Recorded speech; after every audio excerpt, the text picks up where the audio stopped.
Proddatur DSP పైన MLA Varadarajulu ఆగ్రహం వెలగక్కారు. DSP లంచాలకు అలవాటు పడ్డారని మండిపడ్డారు. డీఎస్పీ శాంతి భద్రతల గాలి కొదిలేశారంటూ వరదరాజులు ఆగ్రహం వెలగక్కారు. నేరాలు అరికట్టడంలో డీఎస్పీ విఫలమయ్యారన్నారు.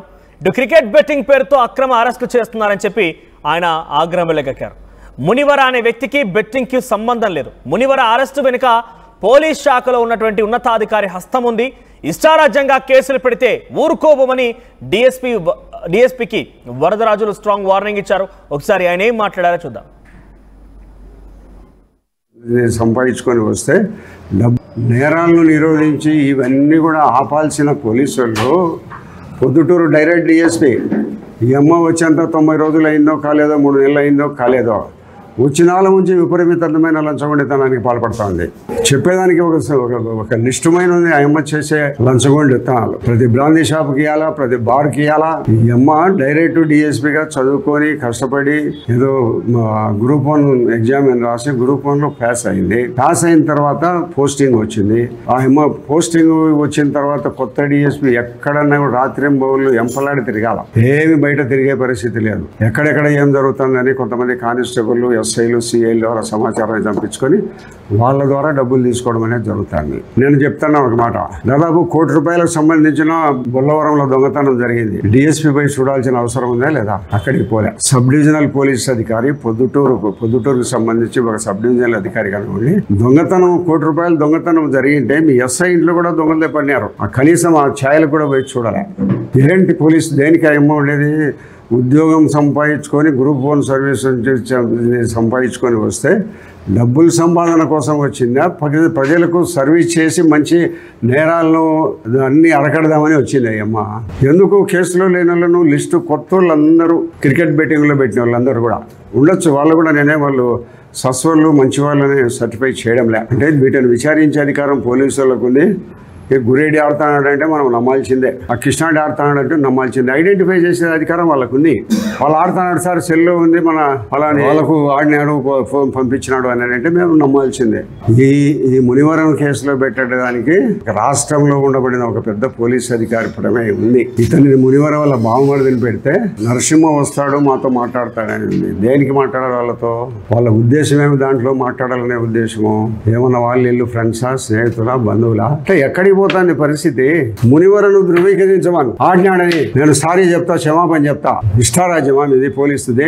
ఎవరినంటే వాళ్ళని కేసులు పెడతా అంటే ఊరికనే ఉంటాడు అలా. మేము రేపు నన్ను కేసులు పెడతామని ప్రజలు నమ్మే పరిస్థితి ఉంటుంది. పోలీస్ ఇన్వెస్టిగేషన్ అధికారం వాళ్ళకి ఉంది పోలీసుకు. ఈ మాదిరిగా డైరెక్ట్ పోస్టింగ్ వచ్చింది, ప్రొహిబిషన్ డిక్లేర్ కాలే.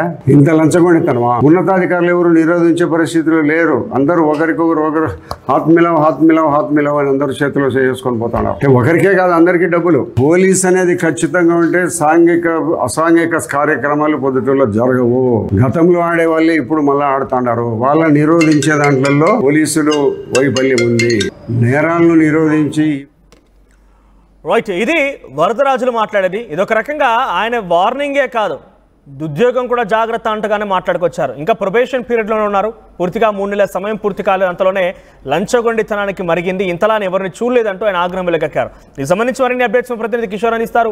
కిషోర్, ఏంటి అసలు వరదరాజులకి డిఎస్పీకి ఎక్కడ చెడింది?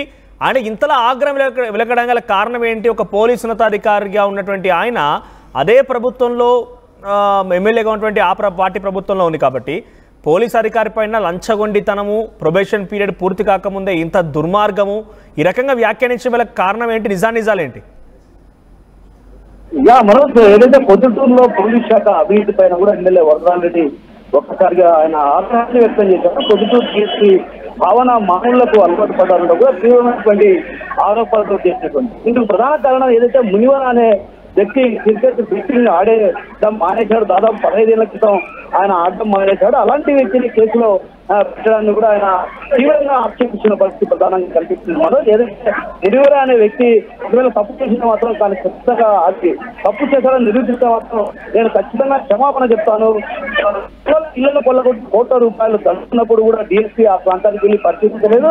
ఆ ప్రాంతాలకు వెళ్ళి పరిశీలించాల్సినటువంటి బాధ్యత ఉన్నటువంటి కూడా ఆయన అటువైపు కన్నెత్తి చూడలేదు. కానీ మునివరాన్ని మాత్రం ఈ క్రికెట్ బెట్టింగ్ కేసులో ఇరికించారన్నటువంటి వాదన ఆయన వినిపిస్తున్న పరిస్థితి. అయితే మునివర కేసులో పెట్టమని ఒక రాష్ట్ర పోలీస్ ఉన్నత స్థాయి అధికారి చెప్పడంతో ఈ కేసు పెట్టారన్నటువంటి భావన కూడా ఆయన ప్రెస్ మీట్ లో నిన్న వ్యక్తం చేయడం జరిగింది. అయితే మునివరాన్ని కేసులో పెడితే ఏదైతే పెద్ద క్రికెట్ బూకే ఉన్నటువంటి అతని బామర్ది నరసింహ డబ్బులు మాట్లాడుకోవచ్చున్న భావనతోనే ఈ కేసులో ఇరికించారనేది ఆయన వాదన. అయితే మొత్తం మీద చూసుకుంటే మాత్రం ఈ నెల 7వ తేదీన అయితే 43 మంది క్రికెట్ బెట్టింగ్లు వేసుకున్న నేపథ్యంలో కూడా కొంతమంది క్రికెట్ బుక్లు కూడా అరెస్ట్ చేశారు. ఆ అరెస్ట్ చేసిన నేపథ్యంలో కూడా డిఎస్పీ భావన ప్రెస్ మీట్ పెట్టడం జరిగింది. అప్పట్లో మునివరాతో పాటు నరసింహ పేరు కూడా వెల్లడించడం జరిగింది.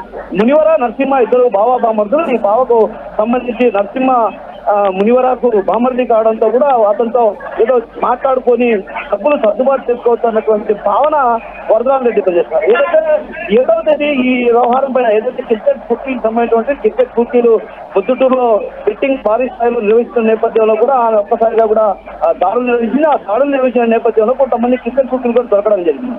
అయితే వారంతా చెప్పినటువంటి ఆధారాలను ఆధారంగా చేసుకుని ఆమె అటు మునివరాతో పాటు నరసింహ పైన కూడా కేసు నమోదు చేసింది. అయితే అప్పట్లోనే ఆమె ఈ విషయాన్ని వెల్లడించడం జరిగింది. అయితే వెల్లడించిన నేపథ్యంలో కూడా ఒక్కసారిగా కూడా నిన్న ఏదైతే నరసింహతో పాటు చర్చలు జరిపి ఈ డబ్బులు సంపాదించుకోవాల్సినటువంటి భావనతో ఈమె మునివరాన్ని ఇరికించింది అనేటువంటి వాదన ఆయన వినిపిస్తున్నారు. ఇందుకు ప్రధాన కారణం మునివర గతంలో వైసీపీలో ఉండేవాడు, ప్రస్తుతం ఇప్పుడు టీడీపీలో వరదరాజు రెడ్డి వర్గంలో ఉన్నారు. వరదరాజు రెడ్డి వర్గానికి సంబంధించిన వ్యక్తి అంటే వరదరాజు రెడ్డి గతంలో కూడా ఏదైతే అసాంఘిక కార్యక్రమాలకు పాల్పడే వారిపైన కూడా ప్రత్యక్షంగా ఆయన హెచ్చరించారు. పరోక్షంగా కూడా కొంతమంది అరెస్ట్ చేసినటువంటి పరిస్థితి. ఆ నేపథ్యంలో మునివర పైన ఆయన గొప్ప నమ్మకం పెట్టుకున్నారు. ఏదైతే మునివర బెట్టింగ్ ఆర్డర్ అన్నటువంటి భావన ఆయన వ్యక్తం చేస్తున్నారు. అయితే పోలీసులు మాత్రం మునివర ఖచ్చితంగా ఏదైతే 7వ తేదీ అరెస్ట్ చేసినటువంటి నేపథ్యంలో తనటువంటి క్రికెట్ బుక్ మాత్రం మునివర ఈ కేసులో ఉన్నాడు, బెట్టింగ్ నిర్వహిస్తున్నాడు, ఆయన బామర్ది పెద్ద క్రికెట్ బుక్ ఆయన ద్వారా ఇక్కడ కార్యకలాపాలు కొనసాగుతున్నటువంటి భావన అటు డిఎస్పీ వ్యక్తం చేస్తుంది. అంటే ఈ నేపథ్యంలో ఆయన విడిచిపెట్టమని ఒక రకంగా వరదరాజు రెడ్డి కోరింటారు. ఆ కోరిన నేపథ్యంలోనే ఆమె అందుకు అంగీకరించకపోవడంతో ఒక్కసారి కూడా ఆయన ఆగ్రహోద్రేకుడై ఆమె పైన అవినీతి ఆరోపణలు చేస్తున్నటువంటి విమర్శలు కూడా ప్రధానంగా పొద్దుటూరులో వినిపిస్తున్నాయి. ఏదైతే గతంలో ఉన్నటువంటి క్రికెట్ బుక్లు ఇప్పుడు కూడా క్రికెట్ బుక్లుగా ఉన్నప్పుడు వారిని అరెస్ట్ చేసి పారదర్శకంగా వ్యవహరించాలన్నటువంటి భావన ఆయన వ్యక్తం చేస్తారు.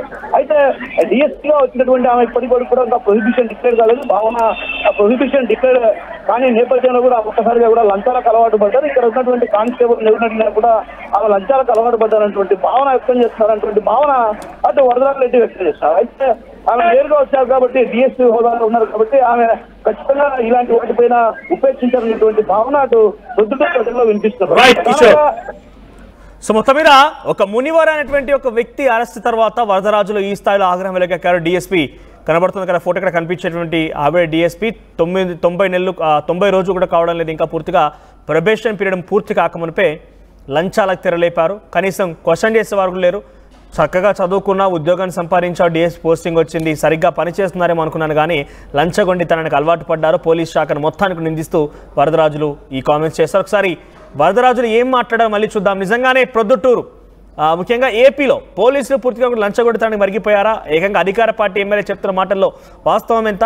మీ అభిప్రాయాన్ని కామెంట్ చేయండి. ఒకరికి నేరాలను నిరోధించి ఇవన్నీ కూడా ఆపాల్సిన పోలీసులు పొద్దుటూరు డైరెక్ట్ డిఎస్పీ ఈ అమ్మ వచ్చేంత 90 రోజులు అయిందో కాలేదో, 3 నెలలు అయిందో కాలేదో, వచ్చినాల నుంచి విపరీతమైన లంచగొండితనానికి పాల్పడుతుంది.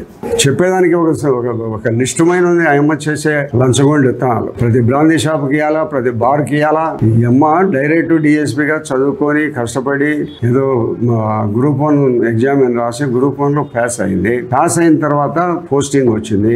ఆ అమ్మ పోస్టింగ్ వచ్చిన తర్వాత కొత్త డిఎస్పీ ఎక్కడన్నా కూడా రాత్రింబౌళ్ళు ఎంపలాడి తిరగాల, ఏమి బయట తిరిగే పరిస్థితి లేదు. ఎక్కడెక్కడ ఏం జరుగుతుందని కొంతమంది కానిస్టేబుల్, ఎస్ఐలు, సిఐల ద్వారా సమాచారాన్ని చంపించుకొని వాళ్ళ ద్వారా డబ్బులు తీసుకోవడం అనేది జరుగుతుంది. నేను చెప్తాను ఒక మాట, దాదాపు ₹1 కోటి సంబంధించిన బొల్లవరంలో దొంగతనం జరిగింది. డిఎస్పీ పై చూడాల్సిన అవసరం ఉందా లేదా? అక్కడికి పోలే. సబ్ డివిజనల్ పోలీస్ అధికారి పొద్దుటూరుకు సంబంధించి ఒక సబ్ డివిజనల్ అధికారి కనుకోండి, దొంగతనం ₹1 కోటి దొంగతనం జరిగింటే మీ ఎస్ఐ ఇంట్లో కూడా దొంగలే పడినారు. కనీసం ఆ ఛాయలు కూడా పోయి చూడాలి.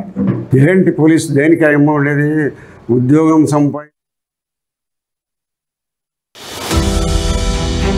At KL, the expertise of the world in the palm of your hand. KL, deemed to be university.